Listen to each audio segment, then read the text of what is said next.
तो कैसे हैं सभी? तो चलिए शुरू करते हैं। आज हम देखेंगे क्लास 10 की एक्सरसाइज 1.4। ठीक है, तो जैसा ही कि आपको क्वेश्चन दिख रहा है आपकी स्क्रीन पे, पहला क्वेश्चन क्या बोल रहा है कि हमें जो बिना लॉन्ग डिवीजन मेथड का यूज करे,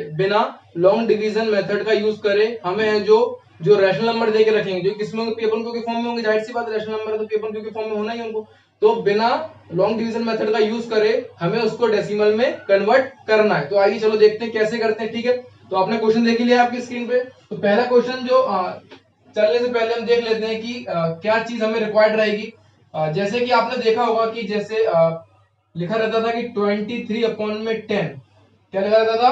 23/10। इसका मतलब क्या होता था कि जितने जीरो नीचे होते थे, हम नीचे से जीरो हटा के उतने ही पीछे संख्या गिनते थे। मान लो यहाँ पे एक जीरो लगा है तो हम क्या करेंगे, पीछे से संख्या गिनेंगे। अगर एक जीरो है तो एक संख्या में क्या लगा देंगे, हम पॉइंट लगा देंगे। तो क्या हो जाता था, ये 2.3 हो जाता था। जैसे मानो मैंने लिखा है कि 466 लिखा, नीचे लिख दिया मैंने 100। क्या लिख दिया मैंने?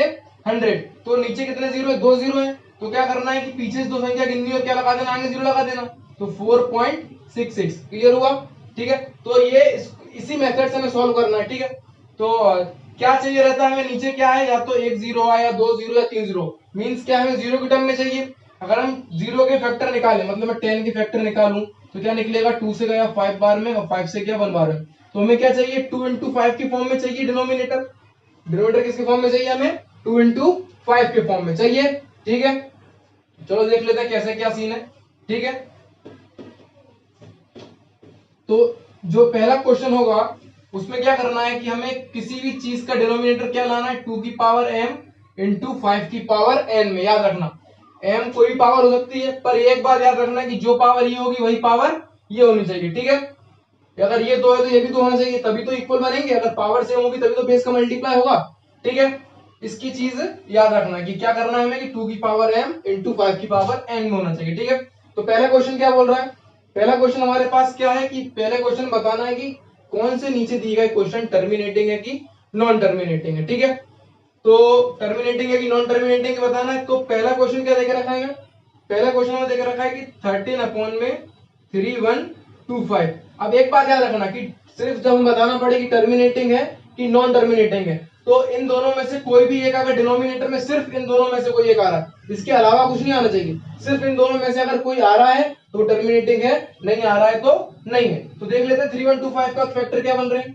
3125 के अगर मैंने फैक्टर निकाले तो 5 से कितनी बार हो जाएगा, ये 6 to 5 से, 5 से गया ये 1 to 5 से, 5 से गया ये 2 5 से, 5 से गया ये 5 और 5 से गया ये 1। मतलब क्या गया ये क्या लिख सकते हैं हम इसको, 5 की पावर 5 लिख सकते हैं। तो ये क्या होगा, ये होगा टर्मिनेटिंग। क्या होगा ये? टर्मिनेटिंग। क्यों होगा टर्मिनेटिंग? टर्मिनेटिंग और नॉन टर्मिनेटिंग का मतलब समझ लो क्या होता है। टर्मिनेटिंग क्या होगा, सॉल्व करने के बाद वो एग्जैक्ट वैल्यू आ जाए, भले ही पॉइंट में आए। ठीक है, तो वो होगा टर्मिनेटिंग। और अगर वो पॉइंट में नहीं आ रही, मतलब चलते जा रही तो क्या हो जाएगा, वो नॉन टर्मिनेटिंग। ठीक है, क्लियर हुआ टर्मिनेटिंग नॉन टर्मिनेटिंग। अब जैसे हम इसको सॉल्व करेंगे तो ये पॉइंट के बाद भले ही कहीं ना कहीं जाके ये रुक जाएगा। क्यों रुक जाएगा? क्योंकि जिसका डिनोमिनेटर है 5 की पावर n में है, 5 की पावर 5 है, मतलब इन दोनों में से डिनोमिनेटर में अगर कुछ भी आ जाए, सिर्फ इन दोनों का ही, तो वो क्या होगा, टर्मिनेटिंग। अगर नहीं आता है तो नॉन टर्मिनेटिंग। ठीक है, एक क्वेश्चन और देखते हैं जो कि क्या होगा कि टर्मिनेटिंग है कि नॉन टर्मिनेटिंग है, देख लेते हैं। ठीक है, तो एक क्वेश्चन देके रखा है हमें 17/8। क्या देके रखा है? 17/8। 8 के फैक्टर तो पता है क्या होते हैं, 2/3। तो ये क्या हो जाएगा, ये भी क्या हो जाएगा आपका टर्मिनेटिंग। क्या हो जाएगा आपका ये टर्मिनेटिंग। क्यों हो जाएगा टर्मिनेटिंग? क्योंकि इसमें 2 की पावर m के फॉर्म में डिनोमिनेटर है। ठीक है, एक और आगे चलते हैं, डाउट सारे क्लियर हो जाएंगे। क्या लेके रखा है, 64/455। क्या लेके रखा है, 64/455। अगर मैं 455 के लेता हूं फैक्टर, क्या लेता हूं, 455 के फैक्टर ले लो तो 5 से क्या है, ये 5 9 जा 5 1 जा 7 से जाएगा 13 बार में, 13 से गया एक बार में। तो क्या आ गया ये 64/5 इंटू 7 इंटू 13।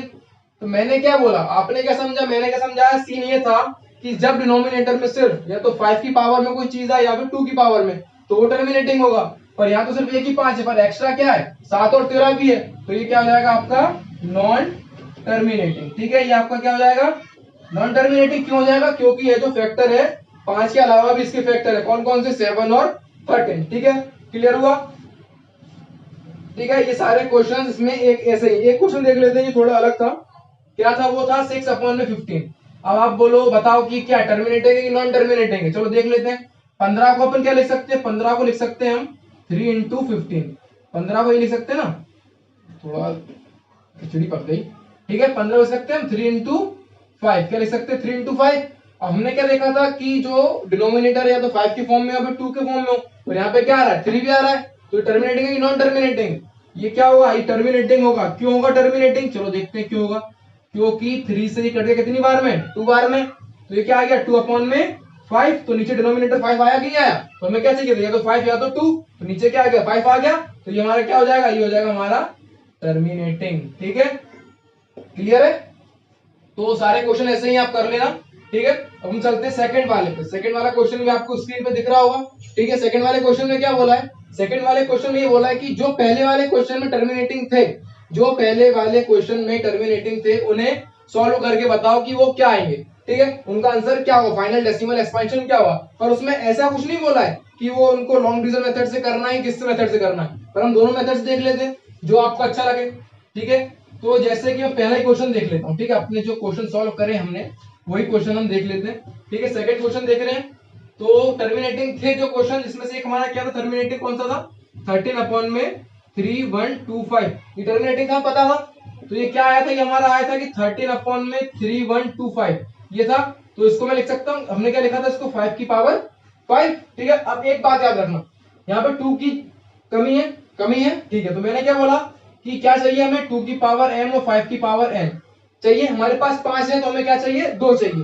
तो हम क्या करेंगे, अगर मैंने 2 का इंटू 2 का डिवाइड कर दिया कोई मतलब है, ये 2 से 2 कट गया बचा क्या 1, तो कोई मतलब नहीं है। ठीक है, तो मैं लिख सकता हूँ 2 की पावर 2 अपॉन में 2, कोई मतलब होगा कोई मतलब नहीं होगा, इक्वेशन बैलेंस अभी भी। ठीक है, तो एक बात याद रखना, मैंने क्या बोला पावर दोनों क्या होनी चाहिए, पावर दोनों सेम होनी चाहिए। अगर यहाँ पे 5 है तो पावर में भी क्या चढ़ा देंगे 5 5 चढ़ा देंगे।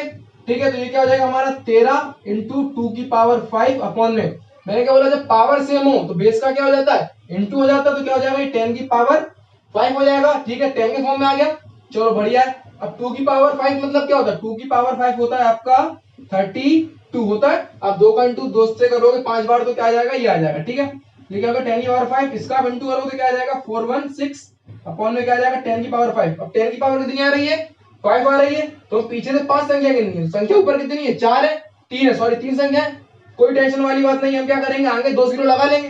तो जैसे ही मैंने 0 पॉइंट कितनी संख्या चाहिए थी 5, 3 संख्या ऑलरेडी है, कितनी और चाहिए 2 चाहिए, तो मैं क्या लगा लूंगा 20416। ठीक है, ये आपका डेसिमल फॉर्म में हो गया, डेसिमल फॉर्म में हो गया आपका। ठीक है, एक क्वेश्चन और समझ लो आप। ठीक है, इसको मिटाते हैं, शेयर कर दिया करो, लाइक कर दिया करो, बहुत कम चल रहे हैं शेयर अभी तो। ठीक है, तो देखते हैं एक क्वेश्चन और, जिसमें क्या था 17 अपॉन 8 भी क्या था हमारा टर्मिनेटिंग था। ठीक है, तो इसको मैंने क्या लिखा था कि 2 की पावर 3 लिखा। मैंने क्या बोला हमें क्या चाहिए 2 की पावर m और 5 की पावर n चाहिए था। 2 की पावर तो हमारे पास है, बचा क्या 5 है, तो इस बार हम क्या करेंगे 5 का इंटू और 5 का डिवाइड। फिर हमने याद आया कि यार हमें पावर भी सेम करनी है, तो यहाँ पावर 3 है तो हम क्या करेंगे यहाँ पे पावर क्या कर देंगे 3 कर देंगे। तो 17 इंटू 5 का क्यूब क्या होता है 125, क्यूब मतलब क्या कि 5 इंटू 5 इंटू 5। क्लियर है। ठीक है, तो यहाँ पे क्या हो जाएगा बेस क्या हो जाएगा 10 की पावर 3 हो गया। अब 125 का इंटू हम किससे करेंगे, अगर आप चाहो तो क्या लिख सकते हो आप, नहीं कटे चलो छोड़ो कोई मतलब नहीं। ठीक है, क्या आ गया आपका 17 इंटू 125 का इंटू करते हैं जैसे हम 17 से, तो क्या आ जाएगा 7 5 जा 35, 7 2 जा 14, 7 1 जा 7 और 1 8, और ये हो गया आपका ये, तो 5 2 और ये क्या हो गया आपका 11, ये होगा ना, एक बार चेक कर लेना ना। 7 5 जा 35, 3 गया, 7 2 जा 14, 17 हो गया, कैरी 1, 7 1 जा 7 और एक 8 और 1 2 5 5 12 10 11। ठीक है, क्या हो गया आपका 1125 अपॉन में 10 की पावर 3। क्लियर है। तब नीचे कितने जीरोस हैं 10 की पावर 3 में तो 3 जीरो है, तो हमें 3 संख्या आगे पॉइंट लगा देना, ये क्या हो जाएगा आपका 1.125। ठीक है, एक तो ये मेथड हो गई। अगर आप चाहो, पर उसने कुछ बोला नहीं है ऐसा कि लॉन्ग डिवीजन मेथड सॉल्व करो किससे करो, उसने सिर्फ क्या बोला कि जो टर्मिनेटिंग थे उनका डेसिमल फॉर्म निकालो। ये तो बाई मेथड थी, कोई गलती नहीं होगा। अगर आप चाहो तो इसको ऐसे भी सॉल्व कर सकते हो आप। किसको डिवाइड करना था आपको 8 से 17, ये वाली जो मेथड होती है, अब डिवाइड करके देख लेना।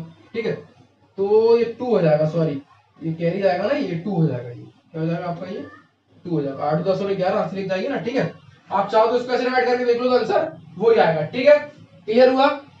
Question number 1, question number 2 clear है? ठीक है, चलो आगे चलते हैं क्वेश्चन नंबर 3 की ओर।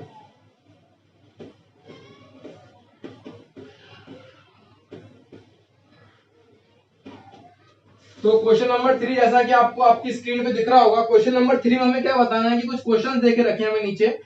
क्वेश्चन में क्या बताना है कि जो नीचे दिए गए नंबर है जो रैशनल है कि इररेशनल है, बताओ अगर है तो क्यू है जो क्या है, प्राइम फैक्टर है कि नहीं है। ठीक है, तो जैसे कि पहला क्वेश्चन हमें देके रखा है, ठीक है, आप क्वेश्चन पढ़ोगे अब क्लियर हो जाएगा क्या बताना है, सिंपल सी बात है।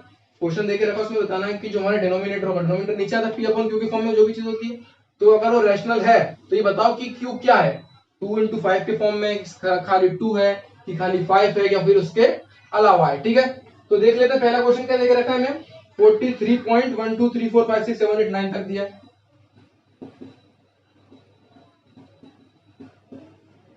अब एक बात बताओ, ये रुक गया यहाँ पे तो क्या ये टर्मिनेटिंग है? बिल्कुल हाँ। तो क्या लिखेंगे हम इसको अगर लैंग्वेज में लिखना चाहें कि दिस इज टर्मिनेटिंग, ये क्या है आपका टर्मिनेटिंग है। ठीक है, टर्मिनेटिंग है तो क्या लिखेंगे, टर्मिनेटिंग है तो इसका जो डिनोमिनेटर रहा होगा इट इज रैशनल भी होगा, इट इज रैशनल नंबर। जो रैशनल नंबर होता है किसके फॉर्म में होता है, पी अपॉन क्यू के फॉर्म में होता है। ठीक है, तो इसका जो क्यू है, जो इसका क्यू है वो क्या होगा, Q is in the form, कौन से फॉर्म में होगा, क्यू है जो आपका होगा 2 into 5 के फॉर्म में हो सकता है और 2 के फॉर्म में और 5 के फॉर्म में। ठीक है, यही तो होगा, तभी तो टर्मिनेटिंग हुआ, क्योंकि जो चीजें थी अगर 2 into 5 के फॉर्म में होगा, अब 2 की पावर कुछ भी हो सकता है, 2 की पावर m और 5 की पावर n के फॉर्म में हो सकता है, या खाली 2 के फॉर्म में हो सकता है, खाली 5 के फॉर्म में हो सकता है, तभी तो जाके ये टर्मिनेटिंग बना, तभी तो जाके इसके नीचे वाले जीरोस ऊपर डेसिमल में कन्वर्ट हुए। ठीक है, क्लियर है? ऐसे ही क्वेश्चन नंबर सेकंड रहेगा। क्वेश्चन नंबर सेकंड क्या आप लिख लेना आपकी लैंग्वेज में कि देख लो चलते चला जा रहा है, तो सेकंड नंबर क्वेश्चन क्या है, नॉन टर्मिनेटिंग और रिकरिंग है, चलते जा रहा है चलते जा रहा है, तो टर्मिनेट नहीं हो रहा है। क्यों टर्मिनेट नहीं हो रहा है, क्योंकि उसमें ना तो ये चीज होगी, ना तो ये चीज होगी और ना ही तो यही चीज होगी। ठीक है, जैसे आप अगले क्वेश्चन में जा रहे हो, अगला वाला क्वेश्चन में चलते जा रहा है चलते जा रहा है, ठीक है, इसमें भी क्या हो जाएगा, ये नॉन टर्मिनेटिंग हो जाएगा। देखो उसको बार लगा चलते जा रहा है चलते जा रहा है चलते जा रहा है, उसमें भी क्यों हो रहा है, क्योंकि ना ही तो इसके फॉर्म में होगा, ना तो इसके फॉर्म में होगा, ना तो इसके फॉर्म में होगा। अगर मान लो इसके फॉर्म में होता भी है तो एक अदर फैक्टर भी हो सकता है, जो कि आपका 3 हो सकता है, 7 हो सकता है, 11 हो सकता है, ऐसे कुछ भी हो सकते हैं। ठीक है, तो आई होप कि आपको समझ में आया होगा ये चैप्टर। अगर वीडियो अच्छा लगा हो तो लाइक शेयर सब्सक्राइब जरूर करें। ठीक है, तो नए वीडियो के साथ मिलेंगे चैप्टर 2 के साथ, जब तक के लिए चैप्टर 1 के अच्छे से नोट्स बना लेना। ठीक है, जो कि इसमें बताया गया कि 7 नंबर का है, 7 नंबर का वेटेज हमने कंप्लीट कर लिया। एक हमारा 4 का था, एक हमारा 2 का था और एक हमारा 1 का था। ठीक है, अगर कोई भी क्वेश्चन में प्रॉब्लम आए तो कमेंट में जरूर पूछें, अगर अच्छा लगा हो वीडियो तो कमेंट में जरूर बताएं, नहीं तो फिर तब तक के लिए धन्यवाद। ठीक है।